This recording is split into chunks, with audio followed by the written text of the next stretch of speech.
Fala, fala, fala, crentes em Jesus, que alegria ter você aqui. Fiquei ausente esse tempinho curto, muito curto, mas foi por uma boa causa, para avançar nas coisas do reino, para avançar em algumas coisas que estavam paradas e precisava de um empurrão. E se assim Deus permitir, em breve vão acontecer e Deus há de prover. A série, gente, de Provérbios, que foi a série passada, foi muito edificante. Foi edificante para mim, tenho certeza que para muitas pessoas, porque eu recebi muitos WhatsApps sobre a série, sobre vídeo após vídeo, mensagens por aqui nos vídeos, nos comentários. Não deixa de comentar, revelar. Quer saber do Provérbio 1, do 22, do 13? Vai lá. Recebi mensagem lá no Instagram da Rede Vizinha, né? Se você não viu os vídeos da série de Provérbios, te convido a voltar a uma casa assim que terminar esse vídeo aqui. É rapidinho, que com certeza vai ser uma bênção na tua vida também.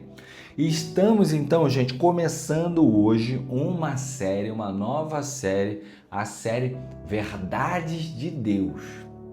E eu já venho te perguntando, você, conte a verdade, já se sentiu no limite? Quando tudo que te resta é quase nada? É um pouco de farinha, um fio de azeite, e mesmo assim Deus aparece na tua vida? E Ele aparece dizendo assim, dê o que você tem. Caramba, como isso é difícil, como isso é difícil. Já peguei meu livro aqui, mas daqui a pouco eu falo, porque lembrei, quando eu era pequeno, eu um monte de irmão, né? E minha mãe fez um pudim, eu era o único que estava em casa. E aí eu queria comer o meu pedaço e dos meus irmãos. Eu era fominha de pudim, então, mas eu não queria dar para eles. Mas quando minha mãe, quando meu pai mandavam, não tinha jeito. A gente não quer, mas a gente tem que obedecer. E eu tinha que esperar meus irmãos para comer o pudim. E é justamente um pouco sobre isso que a gente vai partilhar, o pouco que a gente sabe, quando você não quer dar, mas Deus te fala, seja obediente e pede para você dar o que você não queria. É dessa história que vamos falar aqui hoje, a história de uma mulher que estava prestes a morrer literalmente, mas o pouco que ela tinha foi o suficiente para ela ver o milagre acontecer na vida dela. Mas antes da gente abrir primeiro o livro de Reis 17, e 17 a partir do 10, tá? Eu queria te perguntar, a série de Provérbios, como é que foi para você estudarmos o livro de Provérbios capítulo a capítulo? Foi algo abençoador? Foi legal estudar junto? O que você mais aprendeu? Comenta aí aqui embaixo, o que mais você aprendeu? Qual capítulo que mais tocou o teu coração? O capítulo do livro, do meu livro, as escolhas mudam destinos, o capítulo 2 diz assim, a escolha não começa em você. E aí eu cito ali estudos de neuropsicologia que a gente vai falar hoje. O livro, gente, está completo. Nesse canal, a única coisa que eu peço para você é dar o like, compartilhar, comentar, que eu não peço dinheiro, não peço nada. Mas se você puder e desejar adquirir o livro, o link está na descrição, ou você me manda uma mensagem que eu peço para entregar aí na sua casa por R$ 49,90. O livro também fala sobre nossas escolhas, combinadas com a fé e o poder da mente, da inteligência emocional, como tudo isso tem o poder de transformar a tua vida, o teu destino, as tuas decisões. Ele explora, gente, como o que acreditamos e as decisões que tomamos moldam a nossa vida. Mostra aqui que o destino não é algo fixo, não é algo que você pode fixar e falar, já era, esse é meu destino. Não. Algo que podemos construir a todo momento. Se ainda não adquiriu, não deixe de adquirir, que vale muito a pena. R$ 49,90 eu mando entregar aí na sua casa e Deus vai abençoar ainda mais a tua vida, com certeza. Primeiro livro de Reis 17, 10. Vai deixando aberto aí, mas imagina viver em um tempo onde o céu se fecha todos os dias. Durante anos, nenhuma gota de chuva caiu naquela terra, caiu sobre Israel. A terra era rachada, como se fosse aquelas terras dos campos secos do Nordeste. E as pessoas, claro, desesperadas, era fome, era crise, era um tempo de escuridão. Nesse cenário, Deus levanta um profeta de nome Elias, que você com certeza conhece. Era um homem muito corajoso e principalmente obediente. Ele era sensível a ouvir a voz de Deus. Só que Deus vai enviar ele para um lugar improvável, que ele mesmo se pergunta: o que eu vou fazer lá? A cidade de nome Sarepta, pleno território estrangeiro, terra de pagão. Então, gente, não era qualquer missão, já põe na tua cabeça. Deus não disse: vai lá ter um rei, vai ter um homem rico, vai te encher de banquete, vai ser maravilhoso. Não, ele disse: eu ordenei a uma viúva que cuide de você. Uma viúva sem marido, sem sustento, sem recursos. Só restavam ela e seu filho pequeno. E o que eles tinham?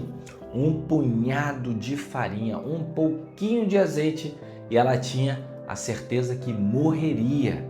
Então vamos acompanhar agora a leitura da palavra? Primeiro livro de Reis, capítulo 17, 10 a 12. Diz assim: e ele foi.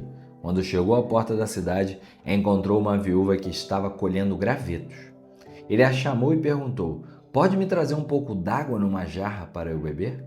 Enquanto ela ia buscar água, ele gritou: por favor, traga também um pedaço de pão. Mas ela respondeu: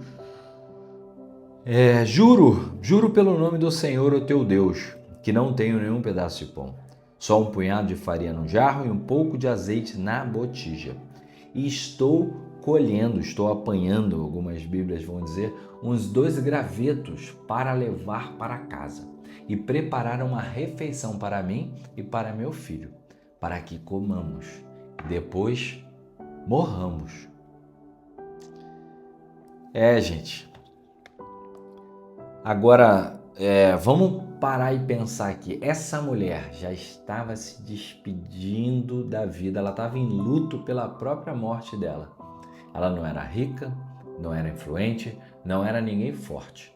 Ela só queria um último momento com o filho antes de morrer. E você, em que situação você se encontra agora? Você se encontra em desespero, a ponto de pensar que a morte está muito próximo? Porque nesse exato instante, Elias, o profeta de Deus, olha para ela e diz: faz primeiro um pão para mim. Olha que absurdo, imagina o pouquíssimo que você tem, que para você já não é nada.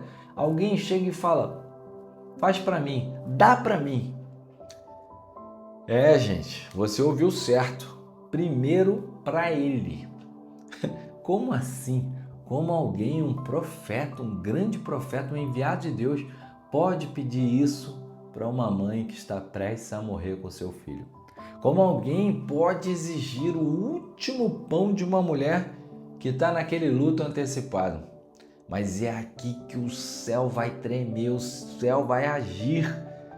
É aqui que entendemos: Deus não trabalha com lógicas humanas, com as nossas lógicas, o nosso querer, o nosso desejar. Não. Porque o que parece abuso era uma ativação espiritual, uma ativação, um choque elétrico nela. Elias não estava tomando algo dela, ele estava dando a ela uma oportunidade de ver uma luz, uma chave, um caminho para o milagre. Um caminho que pode ser o mesmo caminho da tua vida. Porque no versículo 14 vem a promessa. Vamos lá, se eu não errei, vem no 14.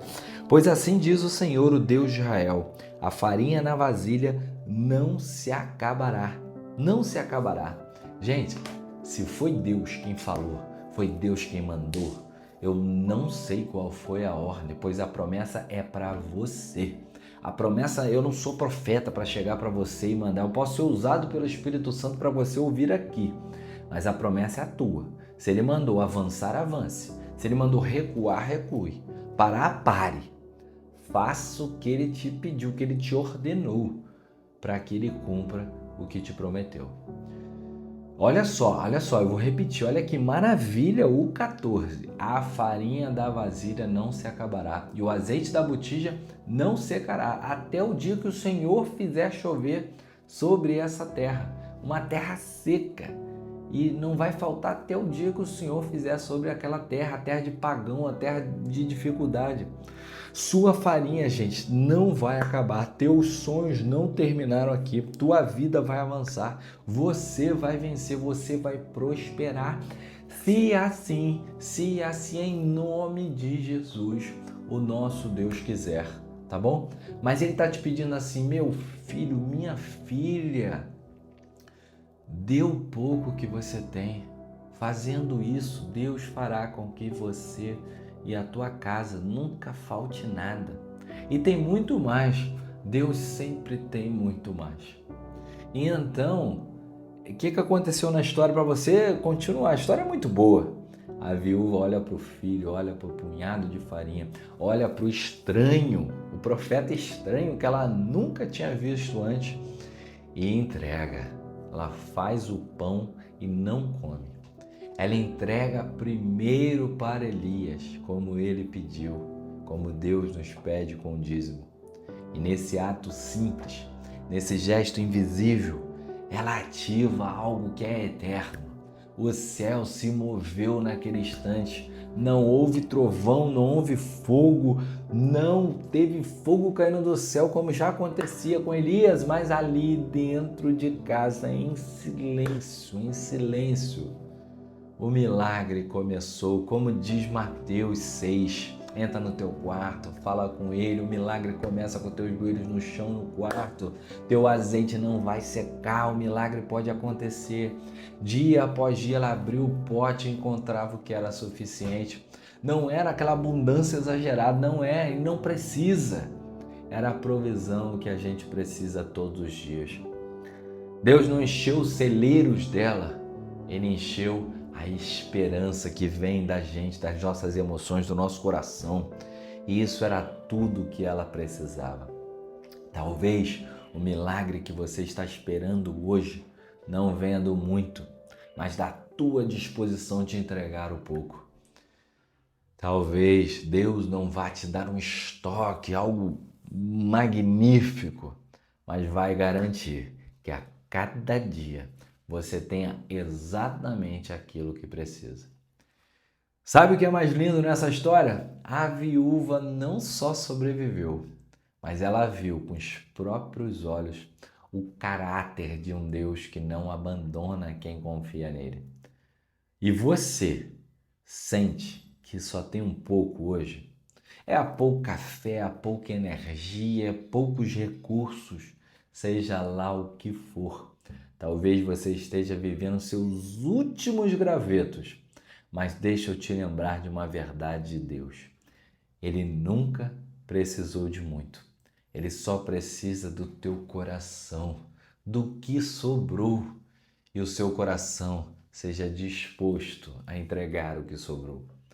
A viúva de Sarepta não era famosa, não era rica, não era influente, mas ela foi lembrada e é lembrada até hoje por Jesus séculos e séculos depois, porque ela teve coragem de entregar o pouco e foi isso que abriu as portas do milagre dela.